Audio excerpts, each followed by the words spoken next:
सरकार बोल रही है पेपर लीक का ट्रायल 3 महीने में खत्म करेंगे, पर इंडिया के एग्जिस्टिंग फास्ट ट्रैक कोर्ट्स में एक केस का एवरेज टाइम पता है 1717 डेज, मतलब 4.7 ईयर्स। पहले तुम क्रोनोलॉजी समझो। 20 जुलाई को स्टूडेंट प्रोटेस्ट मार्च थी। 23 जुलाई को प्राइम मिनिस्टर ने अनाउंस किया पेपर लीक के लिए फास्ट ट्रैक कोर्ट्स अलग से बनाएंगे। 30 जुलाई तक बिल दोनों पार्लियामेंट हाउसेस में पास भी हो गए। सरकार ने अभी रिसेंटली बताया कि 6 कोर्ट्स ऑलरेडी बन गए हैं। इन्वेस्टिगेशन 2 महीने में खत्म होगी, ट्रायल 3 महीने में, और अपील के लिए अगला 3 महीना रहेगा। तो सवाल है, फास्ट ट्रैक का मतलब क्या फास्ट जस्टिस होता भी है? और डेटा देखते हैं, और यहीं पे ट्विस्ट है।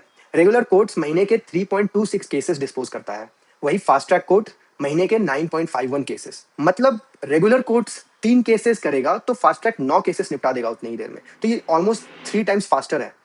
तो इसका मतलब ये काम कर रहे हैं। फिर प्रॉब्लम क्या है? प्रॉब्लम ये है कि फास्ट होने के बाद भी ये फास्ट इनफ नहीं है। इंडिया में इतनी पेंडेंसी है। ये 3 डेटा पॉइंट से समझाता हूं। पहला फैक्ट, टारगेट का केवल 69% पूरा हो रहा है। दूसरा फैक्ट, पेंडिंग केसेस 2.45 लाख हैं। 2023 से 2025 तक में पेंडेंसी जो है 21.5% बढ़ी है।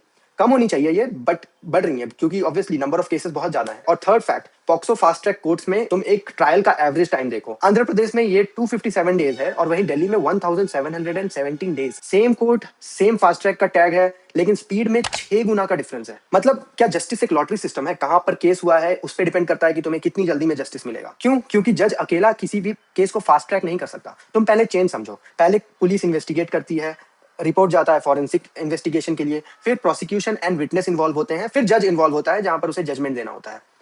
अगर जज रेडी भी है पर फॉरेंसिक रिपोर्ट 8 महीने लेट आई या फिर विटनेस ही नहीं आया तो ट्रायल कैसे होगा?